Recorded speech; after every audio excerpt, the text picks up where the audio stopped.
Bonjour à tous. Alors aujourd'hui, nous allons vous présenter le travail que nous avons réalisé durant la séance du 11 avril 2025. Nous avons étudié la trajectoire d'un pendule conique. Dans un premier temps, nous effectuerons une étude théorique du pendule, puis nous présenterons l'expérience que nous avons mise en place avant d'exploiter et de comparer les résultats théoriques et expérimentaux, et finalement de modéliser le tout sur Python. Alors, tout d'abord, d'un point de vue théorique, un pendule conique est constitué d'une masse sphérique accrochée à l'extrémité d'une corde considérée de masse nulle.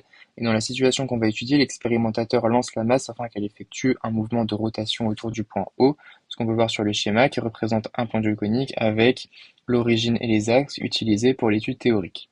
Le mouvement est considéré horizontal, ce qui permet d'obtenir grâce au PFD les formules suivantes. On a K qui est égal à mg sur L. On peut aussi établir les expressions de l'énergie potentielle et du moment cinétique qui seront utiles par la suite. Et on remarque aussi que X et Y ont des formes d'oscillateurs harmoniques. Ensuite, d'un point de vue expérimental, dans un premier temps, nous avons mesuré la longueur L et la masse M du filet de la masse que nous avions à disposition et on a trouvé respectivement 47,5 plus ou moins 0,3 cm et 54,1 plus ou moins 0,1 g. On remarque tout d'abord que on n'a pas une longueur de fil strictement supérieure à 50 cm, contrairement à ce qui était spécifié dans l'énoncé, mais on a supposé que ça n'aurait pas de grand impact sur la trajectoire et l'étude, ce qui sera confirmé par la suite. Un pointage de la 6 Pro nous a ensuite permis d'étudier en détail le mouvement du pendule, et on obtient dans un premier temps la courbe suivante avec les vecteurs vitesse et accélération pour chaque point. On peut dire que la trajectoire est elliptique et la vitesse relativement constante puisqu'il s'agit du vecteur en bleu. Par ailleurs, nous avons décidé de réaliser deux pointages afin de pouvoir les comparer et être sûr d'avoir des valeurs plausibles. On obtient ensuite par modélisation les courbes xt et yt ci-dessous approchées par régressie par des sinusoïdes. Il y a plusieurs choses à dire. Tout d'abord, on retrouve bien les allures d'oscillateurs harmoniques qu'on avait trouvées dans la partie théorique. En revanche, les oscillations ont des amplitudes différentes qui ne collent pas toujours avec les modélisations sinusoïdales, et c'est explicable par le fait que pour réaliser le pointage, on avait choisi un des points de couleur placés sur la masse, mais celle-ci tournait aussi sur elle-même, ce qui a pu conduire à ces écarts, qui sont aussi observables par la courbe de trajectoire que Élise va vous présenter par la suite. Et de plus, ces courbes ne sont pas centrées sur zéro, car on a peut-être pris la vidéo trop proche du moment où le lancer a été réalisé, ce qui fait que la force de l'expérimentateur a toujours un impact sur le mouvement.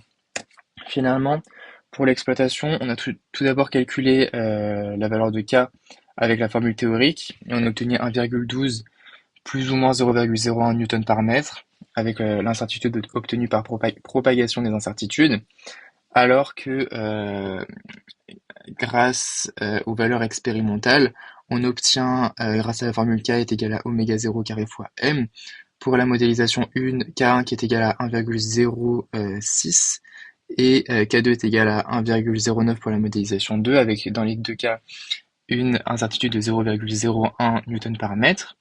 Pour comparer ces valeurs au théorique, on a calculé deux z-scores et on obtient Z1 qui est égal à 4,24 et Z2 qui est égal à 2,12. On voit ici bien l'intérêt d'avoir fait deux pointages, puisque le deuxième avait été fait plus précisément avec une tentative de limiter la rotation de la masse sur elle-même, ce qui se voit bien dans le z-score ici, et également dans les courbes de trajectoire, puisqu'on voit que la trajectoire est beaucoup plus, elle est beaucoup plus régulière pour la modélisation 2. Et par ailleurs, les incertitudes faibles peuvent être à l'origine de ces scores élevés. Passons donc maintenant à la modélisation sur Python. Grâce à Regressi, nous avons transféré toutes nos valeurs sur Python pour tracer les courbes dont nous aurons besoin pour l'étude. Tout d'abord, nous avons tracé donc les courbes de x et de y en fonction de t dans les deux cas que nous avons étudiés. Nous obtenons des sinusoïdes. On remarque que la courbe de x1 a une amplitude pic-pic de 0,224 mètres contre 0,221 mètres pour x2. Les deux valeurs semblent donc cohérentes puisqu'en prenant une incertitude de 0,2 cm sur le pointage, on obtient un z-score de 1,06. En revanche, l'amplitude pic-pic de la courbe Y1 est de 0,126 mètres contre 0,207 pour l'étude 2. Le z-score est donc de 28. Comme les lancers ne sont pas les mêmes, nous avons déduit que faire un z-score à chaque fois entre les études n'était pas vraiment pertinent et nous arrêterons donc à partir de maintenant. Nous avons ensuite tracé la courbe de la trajectoire, donc y en fonction de x, dans les deux cas. On remarque que celle de l'étude 2 semble moins étalée que celle de l'étude 1 et donc plus précise.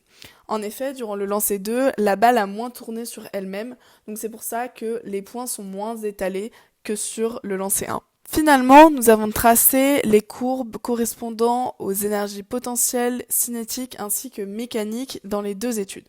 Commençons par analyser les courbes des énergies cinétiques. On remarque que la variation est assez faible en général, et particulièrement pour l'étude 2. Pour l'étude 1, elle suit un mouvement assez sinusoïdal, mais de faible amplitude.